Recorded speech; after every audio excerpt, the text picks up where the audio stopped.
কিন্তু আমাকে একজন খুব বিখ্যাত এন্টারটেনমেন্ট ফিল্মের ডিরেক্টর একটা কথা বলেছিল যে বড় পর্দায় কি হয়, মানে হোয়াট ইজ দ্য ডিফারেন্স। বলেছিল, Sudip, you can be a very good actor, you are a very good actor, সেই জন্যই তোমাকে আমি কাস্ট করেছি, এত বড় চরিত্রে কাস্ট করেছি, কিন্তু বড় পর্দার হিরোইজমের একটা এক্স ফ্যাক্টর আছে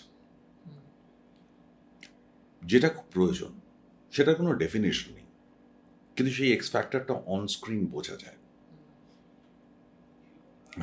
সেইখানেই কিন্তু সাকসেসফুল হিরো তৈরি হয়, বা সাকসেসফুল, আমাদের এখানে যেহেতু হিরো ডমিনেটেড ইয়ে, সেই জন্যেই কিন্তু হিরো তৈরি হয়।